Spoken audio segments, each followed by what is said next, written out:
ngazwa ukuzalwa kukaJesu.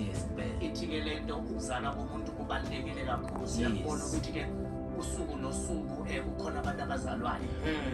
And abantu they are celebrating ama-birthdays wabo. What is the significance mhlambe ukuzalwa nje siqale lapho kubaluleke ngani? And then number 2 umbuzo uzothi umuntu uzaleka kanjani? Buza ngomuhle kakhulu. Ukuzalwa phakathi sivumelwano.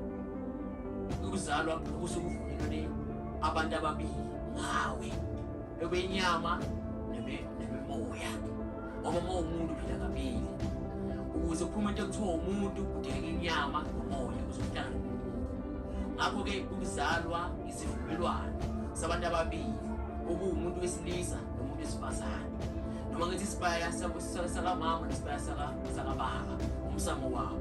Ngoba kuze kuzaleke wena uma ngabe azange bavumelane bona ngabe wona azange ube khona. Uqale ukuhlelwe kuqala ngawe uzovunyelwana ukuthi kube khona umphefumulo ozophuma kwazi kwaleba ezibili okufunula wodwa.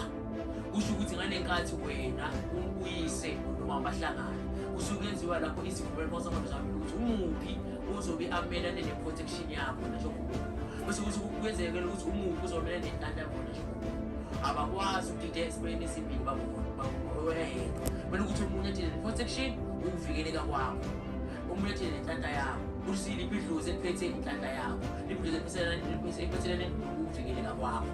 Ngakho-ke ukuzalwa komuntu sekuyisivumelwano ngoba kuyenzeka ukuthi umuntu nifize nina benyama kusebekhona kodwa ngabi khona kuyenzeka ukuthi isikhareji makushilo umuntu lokhu lokhu kuzoza kuvunyelwana ngavunyelwana labantu zomabili ukuthi kube khona emhlabeni. Ukhuluma into ebalulekile kakhulu lapho ukuthi kusuke kuvunyelwana. Mbukelo omuhle ekhaya uyazi ukuthi njengoba nila umlomo nengqondo yakho ngifuna ukuzela ababukela abaningi emakhaya uzothi mina ngiyaphila njengomntwana we-rape. Uma ngabe-ke mina ngumntwana we-rape and umakhosi ukhuluma ukuthi kusuke kuvunyelene abantu abaphilayo number 1. Okwesibili kuvumelene abantu abashila inyama. Okusho ukuthi-ke ibona abathi lo mntwana kabekhona. So uzothi yena kuvumelane. Lodlo muliwe kusukuvume labantu bemoya ngoba kuze kwenzakale lokuthi kuhle umuntu kusukuvumelene bona bese usumuntu ukhandekayo. Uma singabantu zangendlela ezahlukahlukene emhlabeni omunye uza ngendlela ejabulisa yena omunye uza ngendlela ejabulisa umzali kodwa inhloso isuke ikhona lapho. Kuyenzeka ukuthi thina benyama singavumelani kodwa bona bomoya bavumelani uzokwazi ukuphuma into eyodwa ezoba usizo kulo wesifazane. Lezi wesifazane unenkinga ethile uze bakubo bamnikeza impilo lezo nenkinga leyo yasizakala nenkinga leyo bela bamnika umphefumulo othile uzokwazi ukuhlala njengokuthi umama usobola umama umuntu wesifazane ungakwazi ukwenza izinto bese abakini benze isivumelwano sokuthi ukuze sokuzomphumelelisa ngomsakazi wakhe dala akhuleka eyingaswabani asimkhandela ukuthi kube khona isimo simehlakalelayo uzophuma umphefumulo ozokwazi umlekelele yena.